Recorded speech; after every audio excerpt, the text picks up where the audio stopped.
What's on, ladies and gentlemen? My name's Ross, I like games, and today, well look, Starter Deck 5 is about to come out.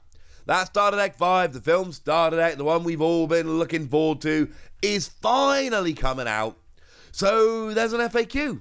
There are some questions that we need to be having a little bit of a chat about, and that, ladies and gentlemen, that is where I come in.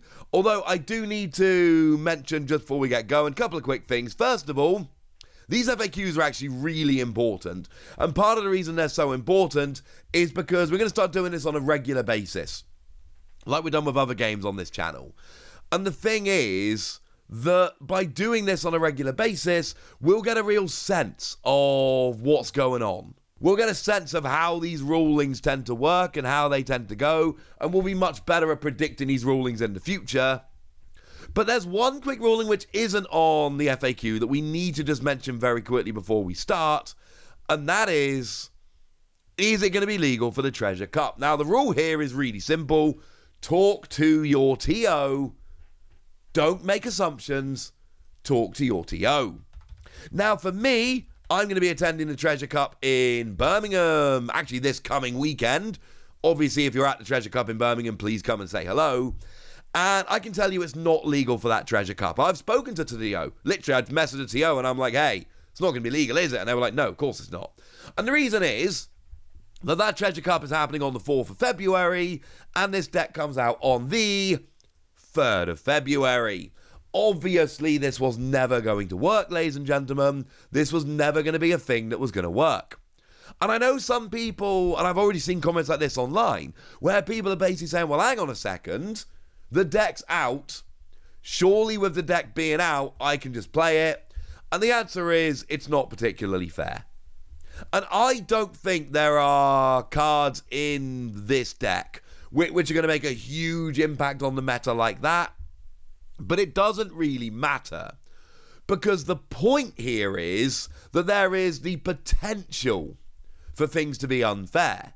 Because if the deck has been out for one day, then who's actually got hold of it? Some people will be able to get hold of it. Of course they will. Will everyone? And bearing in mind, cards like the super rares only come as 2 ofs in the starter deck. So you need 2 starter decks in order to get a playset. Is everyone going to be able to find 2 copies of the starter deck?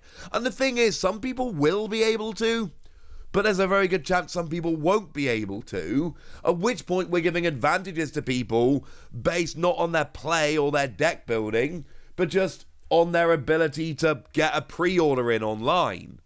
Which, incidentally, if it doesn't get delivered on release date, if it gets delivered on Saturday, it's going to be too late. Or, their ability to live near a store that's selling it. So that's the reason why it's not going to be legal for Treasure Cups the day after release. It's just not fair. I've seen some people who disagree with this, but it's not fair, ladies and gentlemen. It's not fair. Cool? Cool. So let's go with the FAQ then, and let's start off with Shanks. Now, Shanks is your leader card for this particular deck, and what we've got here is an activate main once per turn, Don -3, shuffle 3 Don from your field back to your Don deck. All of your film type characters gain 2,000 power during this turn. Can this activate main effect give this leader an extra 2,000 power? No. And the answer here is very, very simple. Read the card. What the card says is, all of your film type characters gain plus 2,000 power. And you can look at the bottom of the card and see that Shanks is very much a film type, but this is not a film type character. This is a film type leader. And this is something that's important to note when you're reading One Piece cards. Often they refer to characters or leaders, and you need to be paying attention to which ones they actually work. The confusion here comes around because a lot of cards will actually refer to your leader or characters. So a lot of the time it is both, which is why you need to be a little bit careful. But it's just like the Roanoa Zoro from OP01. On your turn, Don X1, all of your characters gain 1,000 power, but its characters, it doesn't refer to the leader. Whereas you could contrast that with something like, well, let's say Hyagoro from Romance Dawn. Activate main, you may rest this character.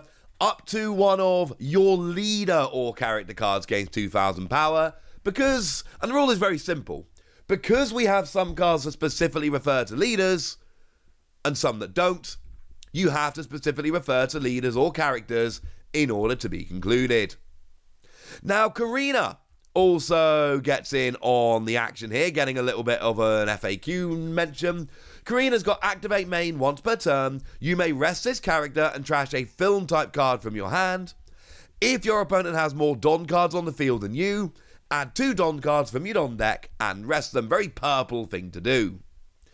If I have 1 card in my Don deck, can I add a Don card to the cost area with this effect? Yes, you can. And this actually tells us something pretty important about how we're interpreting these cards. Because it doesn't say add up to 2 Don cards, it says add 2 Don cards.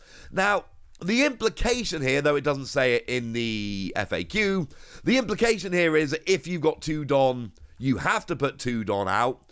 Not really sure why you'd ever want to put fewer than 2. Well, you'd want to put 1 out, but, you know, there we go. But if you've only got 1, you can got 1 out. It's like in a lot of card games where you do as much as you're able to do. If you've only got 1, only put 1 out.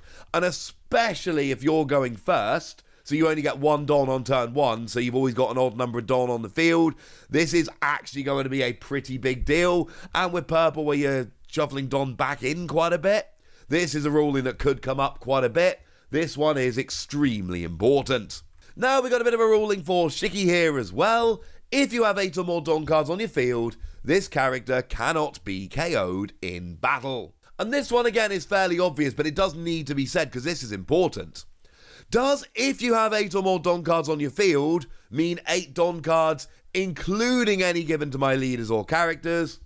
And the obvious answer is yes. All Don cards in your leader area, character area, stage area, and cost area are counted. And this is one of those things where like we kind of always knew this was going to be what the ruling was, but it's nice to have it confirmed that it doesn't matter where the Don are, as long as they've been taken out of the Don deck and put onto your field in some way, they totally count here.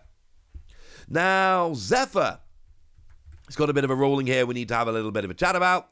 Zephyr says, when this character battles strike attribute characters, that's what you see in the top right, like we see strike on Zephyr here. This character gains 3,000 power during this turn. Activate main once per turn, Don -1. This character gains 2,000 power during this turn. Okay, so if this character is attacked twice by strike, does it gain a total of 6,000 power during this turn?